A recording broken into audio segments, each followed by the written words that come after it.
Game. Okay na. Ilang taon gano'n sa pitin ang pagmamalupit ng mga hapon? Nandito na ang hapon, ibig mo sabihin. Ay, siguro, 14 ko na kung mga 15, kanya siguro. Isang taon, oo. Kasi, Sino-sino kayong mga Pilipino na magkakasama?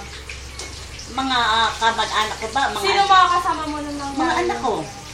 Sino mga anak mo? Mga anak ko, dalawang lalaki, dalawang babae. Paano kayo namuhay nung mga panahon yun? Naku, napakahirap. Paano kami nabuhay? Kailangan namin magtrabaho sa hapon para kami merong gasong bigas. Kung hindi kami magtatrabaho, wala kami dahil lahat ng kuha ng hapon hawak ng hapon ng Kaya kinakailangan magtrabaho ka sa kanila, yung tinatawag na forced labor. Kahit na sa gabi, may patrabaho ang hapon. Walang inaanong edad, kahit na matanda ka na. Nagtangka ba kayong tumakas noon? Kung oo, naging matagumpay na. Ay, masasabi kong, sa primero hindi naging matagumpay, pero nung bandang huli, naging matagumpay na rin. Ano ang tinulong ng mga Pilipinong nasa katungkulan tungkol sa suliranin ng mga comfort women?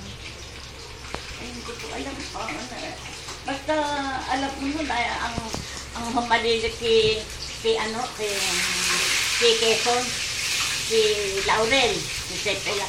Si Laurel palagi na sinasabi na mag-ingat, magtanim para siyang Makain. Oo. Ano-ano ang mga naisip ninyo ng mga panahong iyon? Naisip namin, yung bandang huli, naisip namin umalis na dito sa Maynila, punta na kami ng Pangasinan sana. Natuloy ba? Natuloy naman, pero hindi kami nakarating ng Pangasinan. Hanggang Tarlac kami dahil hindi na namin kaya ang maglakad. Namamagana pa namin sa lakad. Ano ang edad ng pinakabatang naging comfort women? Ay, hindi ko nakalam na, hindi ko alam. Sino ang naging pag-asa ninyo sa mga panahong iyon? Pag-asa namin. Pag-asa. Wala akong naisip na pag-asa, basta pero nangako naman yung Amerikano, si ano bang Amerikano nga, MacArthur. na magbabalik siya. Yun ang pag-asa namin. Gaano kadalas mangyari ang karahasang ito sa mga kababaihan noong panahon ng hapon? Naku, madalas. Hindi mo masasabi sa isang araw, maraming nagagahasang kababaihan ng hapon. Saan ito kadalasan nagaganap? Ano? Saan kadalasan nagaganap? Ay, dito sa Manila. Dahil Kesa sa probinsya? Oo, dahil dito, pakot ng hapon yung dito sa Manila, karamihan. Ano ginagawa ng mga magulang nila? Wala, anong magagawa? Hindi mo naman maaring, papatayin ka ng hapon. Wala, tikim lang ang bibig. At saka ang hirap nun, kasi pag umano ka sa hapon, makakahulihin ng hapon.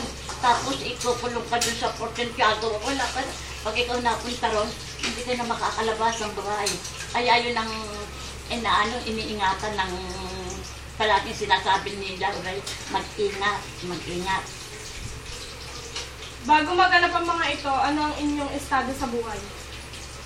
Pangkaraniwan lang na. Pangkaraniwan kami. Ang aking magulang nagtatrabaho sa imprenta.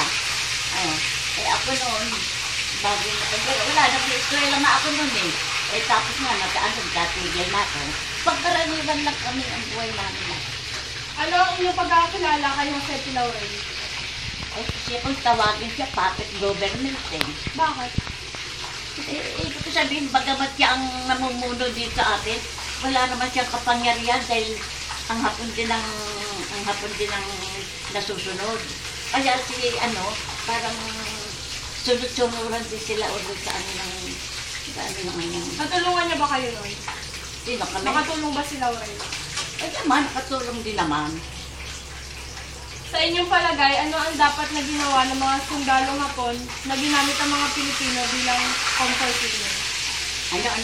Ano ang dapat na ginawa sa mga sundalong hapon na ginamit ang mga Pilipino bilang comfort women? Ano yung parusang dapat? Wala, hindi sila nakaparusahan. Pagkatapos ng pananakop, ano ang naging epekto ng mga karahasan sa inyong buhay? Pagkatapos ng pananakop ng hapon, ang tagal ng ano ang hapon dito eh.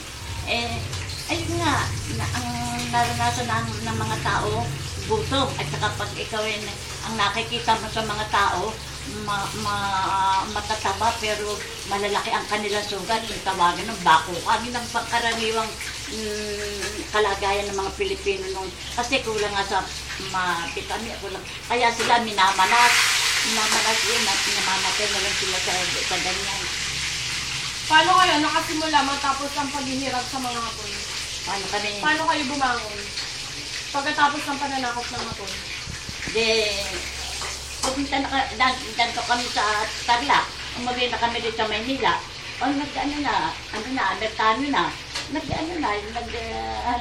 Nagtrabaho na uli ang aking ama, nagtrabaho na uli. Siyempre na uli ang buhay namin. Naging maligaya na kami ulit. Ano ang mga gawain nakatulong sa inyo upang maipagpatuloy ang pamumuhay hanggang ngayon? Ano ang nakatulong? Para makabangon kayo sa nangyari sa inyo. ano nakatulong? Magtitiis Sariling sikap. Wala ka namang magagawa. Magtiis. Kung ano na lang. Kung may babalik ang panahon, ano ang inyong mga gagawin kung nalaman yung gagawin kayong comfort women? Kung gagawin mo kung comfort yun eh. Ano gagawin? Ano gagawin ko? Alam nga naman magpakamatay ako. Sige lang. Hindi ka makakatanggi sa taga po ng kapo noon. Oo, hindi. Pag tumanggi ka, Papatayin ka. Sa inyong sarili, ano ang inyong natutunan mula sa karanasang iyon? Natutunan ko anak ang mahirap ng buhay ng mga panahon na yon. Natutunan ko na sana wag nang magbalik uli yung mga dating ganyan. Sana hindi na uli maulit ang hirap na dinanas ng mga Pilipino sa kamay ng atin.